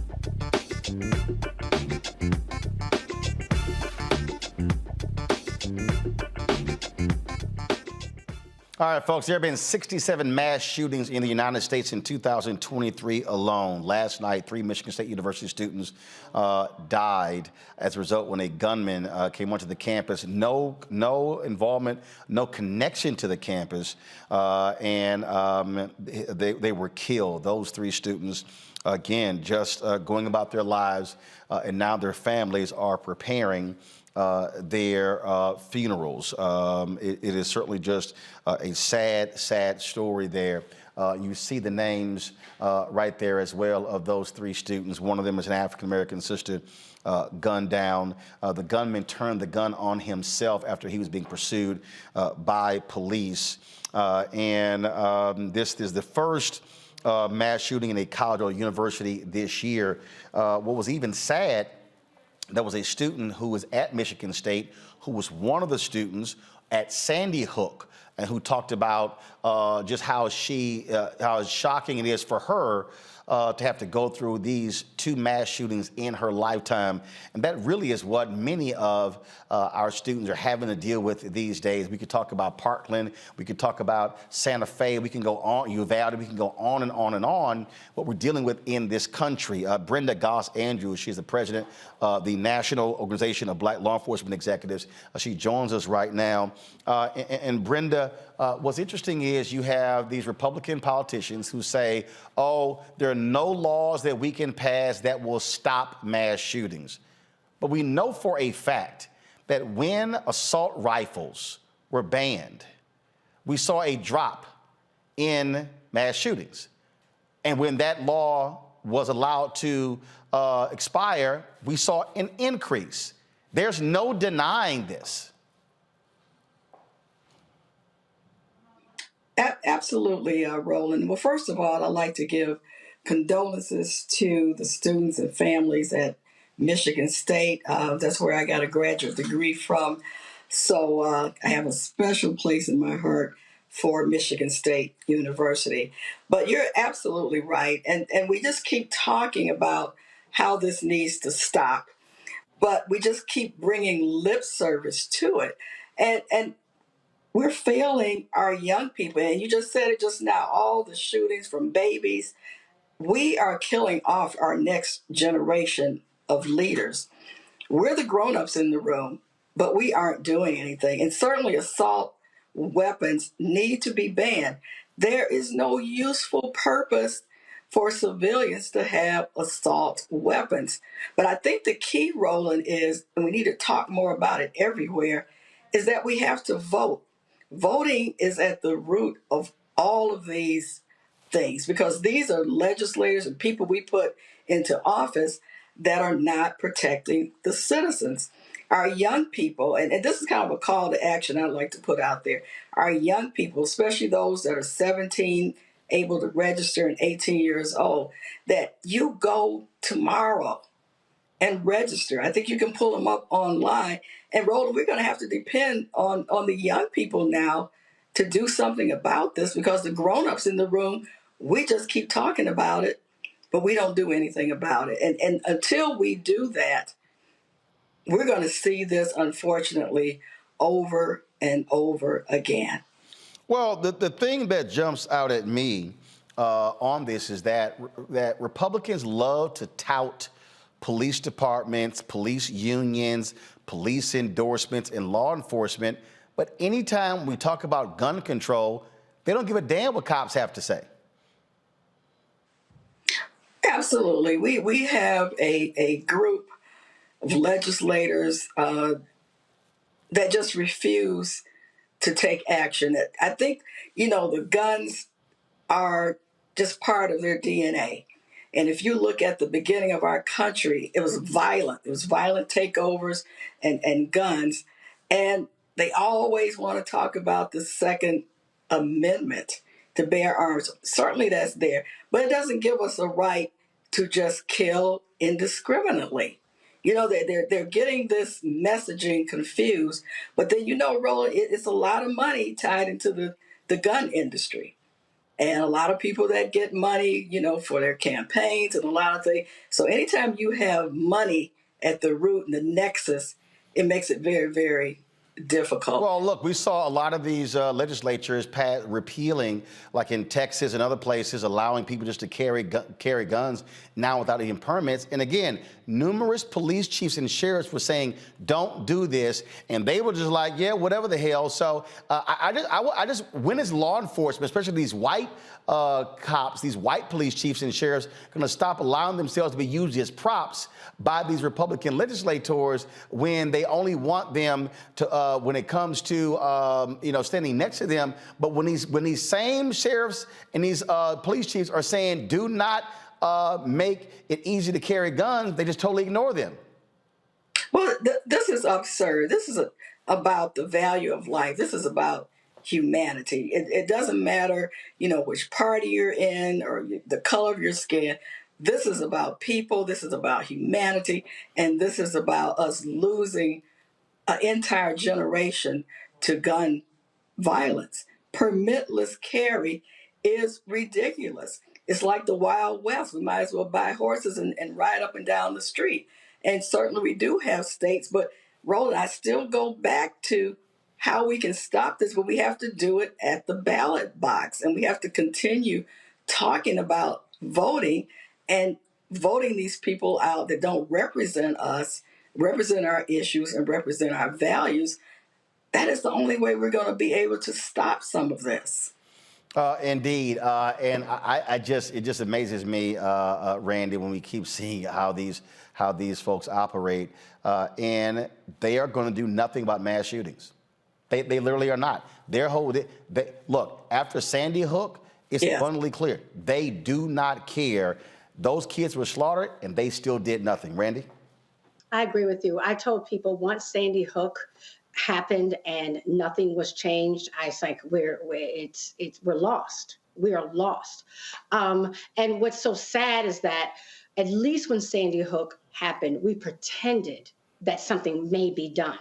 Now, when a mass shooting happens, it barely makes the news. It's just like not that important. The fact that the college is, closing down for 2 days and then it's business as usual.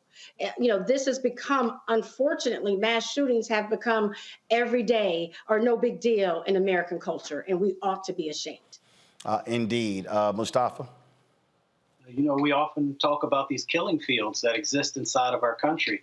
And unfortunately, our schools is a part of that now. We got more guns in our country than we got people. Last year, 647 mass shootings, 44,000 people died as a result of guns last year. And just recently in Missouri, the legislature there passed a law allowing kids to be able to carry guns on public lands and in other locations. So as my grandmother says, when you know better, do better. We're not willing to do better. We're going to continue to see people lose their lives. Indeed. And Larry, go ahead. Roland, these killings are becoming commonplace, as my colleagues just talked about. And as someone teaches a post-secondary institution in a state that wants to change and make the gun laws even more liberal, these kinds of shootings and killings worry me. But once again, this is a connection between culture and violence. You watch television, you look at news ads, etc. We glorify this kind of behavior as it relates to guns and also as manhood. So we need to also have a conversation about masculinity, violence, and guns in the United States. Again, in terms of, you talked about voting, Brenda, but what more can be done? And here's what I'm waiting for. When will when will FOP, the Sheriff's Organization, and others join Noble and say, let's stand unified as law enforcement organizations and call this out? The problem is they won't do it. So therefore, they're giving these people cover to do nothing about gun control. Roland, Noble, National Organization of Black Law Enforcement Executives, we've been in this fight since 1976. So we are out here, at least I am as the national president, talking to legislators, talking to many people, about this issue. Sometimes other organizations are also at the table, but I can't control what they're saying. I just make sure that Noble's message is out there, and how we feel about it.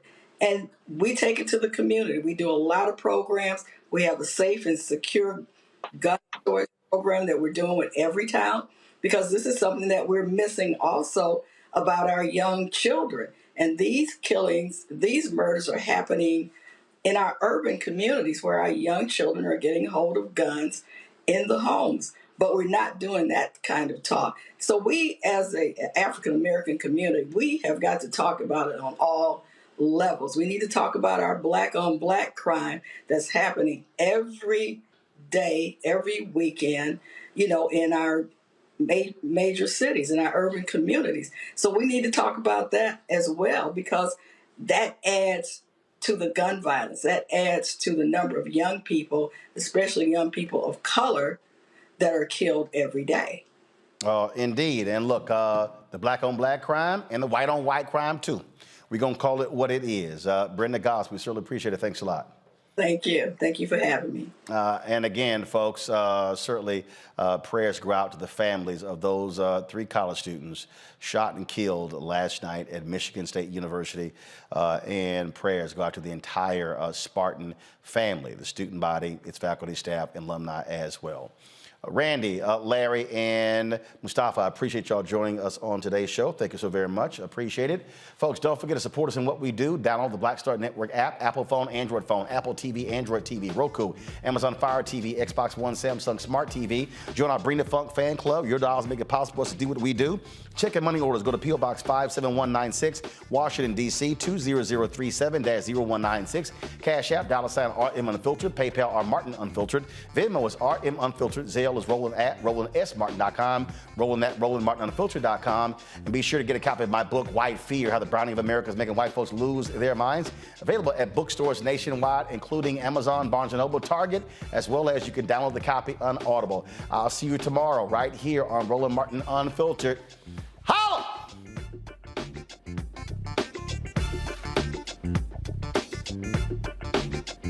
Folks, Black Star Network is here. Hold no punches. I'm real revolutionary right now. Black power. Support this man, Black Media. He makes sure that our stories are told. Thank you for being the voice of Black America, Roland. Stay black. I love y'all. All momentum we have now, we have to keep this going. The video looks phenomenal. See, this difference between Black Star Network and Black-owned media and something like CNN. You can't be Black-owned media and be scared. It's time to be smart. Bring your eyeballs home. You dig? Pull up a chair, take your seat at the Black Table with me, Dr. Greg Carr, here on the Black Star Network. Every week, we'll take a deeper dive into the world we're living in. Join the conversation only on the Black Star Network. Hi, I'm Dr. Jackie Hood Martin, and I have a question for you. Ever feel as if your life is teetering and the weight and pressure of the world is consistently on your shoulders? Well, let me tell you, living a balanced life isn't easy. Join me each Tuesday on Black Star Network for A Balanced Life with Dr. Jackie. We're all impacted by the culture, whether we know it or not. From politics to music and entertainment, it's a huge part of our lives, and we're going to talk about it every day right here on The Culture with me, Faraji Muhammad, only on the Black Star Network. I'm Deborah Owens, America's Wealth Coach, and my new show, Get Wealthy, focuses on the things that your financial advisor and bank isn't telling you, but you absolutely need to know. So watch Get Wealthy on the Black Star Network.